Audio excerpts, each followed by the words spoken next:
السلام علیکم friends, welcome back to Top Smarties drama serial Zabt, جس کے آنے والی ایپیسوڈ میں ہم دیکھیں گے قسمت اون پہ تو بہت ہی مہربان نکلی۔ جیسے ہی آئلہ کا رشتہ ٹوٹا ویسے ہی راحت نے بھائی سے اون کی اور آئلہ کی بات کر لی، کیونکہ راحت شروع سے ہی چاہتی تھی کہ اون اور آئلہ کی شادی ہو جائے اور اب تو کوئی جواز بنتا ہی نہیں تھا انکار کا۔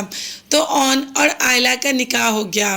راحت نے اور تو کچھ نہیں مگر اپنے بیٹے کو اس کی محبت تو دلوا دی۔ اب آگے اون خود ہی اپنی محبت سے آئلہ کا دل جیت ہی لے گا۔ ابھی تو آئلہ اون سے نکاح کے بعد باپ کو تو انکار نہیں کر پائی، مگر اون سے نکاح کے بعد بہت زیادہ دکھی ہے، کیونکہ وہ اون سے شادی نہیں کرنا چاہتی تھی۔ حتیٰ کہ اون آئلہ کو اتنا پسند کرتا ہے، اتنی محبت کرتا ہے۔ شاید آئلہ اسی آدمی کو ڈیزرو کرتی تھی جو اتنی بڑی عمر کا آدمی اس کے ساتھ نکاح کے بندھن میں بندھنے والا تھا۔ صرف اون کی بات ہم یہاں پر نہیں کر رہے کہ آئلہ اسے پسند نہیں کرتی، اسے تو آئلہ کی ماں بھی پسند نہیں کرتی۔ آئلہ کی ماں نے بھی اتنی باتیں کی کہ یہی نکھٹو رہ گیا تھا میری بیٹی کے لیے، اور کچھ نہیں تھا، ہم تھوڑا انتظار کر لیتے، میری بیٹی کے لیے بہت بہتر رشتہ مل سکتا تھا۔ اب اون اور راحت یہ ساری باتیں سن رہے ہیں۔ راحت اون کو سمجھاتی ہے کہ اس کی باتوں پر زیادہ توجہ دینے کی ضرورت نہیں، مگر اون خود بھی جانتا ہے کہ ایسے بولتی رہتی ہے کیونکہ وہ شروع سے انہی کے درمیان میں رہا ہے۔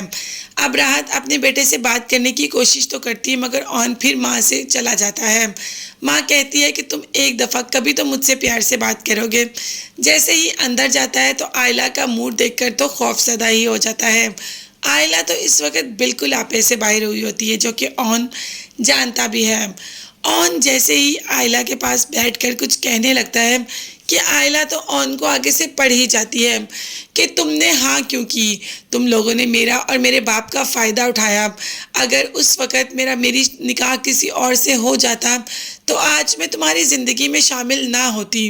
تم جانتے تھے کہ اس وقت لڑکے والے نہیں آئے، اور میرا باپ جس فیز سے گزر رہا ہے نہ وہ انکار کر سکتا ہے نہ میں، اسی لیے تم لوگوں نے یہ کیا۔ آئلہ کو یہ سب تو نظر آ رہا ہے، کیا آئلہ کو یہ نظر نہیں آ رہا کہ اون آئلہ سے کتنی محبت کرتا ہے، اور اسی محبت کے لیے ہی تو اون نے ہاں کی۔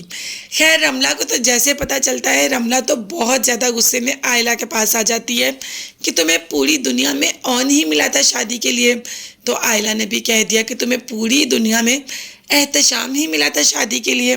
بھائی اب دونوں اس رشتے میں بن چکی ہیں کہ دونوں دوسروں کے شوہروں کو پسند کرتی ہیں، اور اپنے شوہروں کو تو منہ بھی نہیں لگاتی۔ اب دیکھتے ہیں کہ کیا ان کے شوہر ان کے دل جیت پائیں گے یا نہیں، یہ سب دیکھتے ہیں۔ اور جاننے کے لیے چینل کو لازمی سبسکرائب کیجیے گا، بیل آئیکن بھی پریس کریں تاکہ ہر ویڈیو آپ تک بآسانی پہنچ سکے۔ اپنا بہت زیادہ خیال رکھیے گا، اور اپنی قیمتی دعا میں مجھے اور میری فیملی کو بھی یاد رکھیے گا۔ نیکسٹ ویڈیوز تک کے لیے اللہ حافظ۔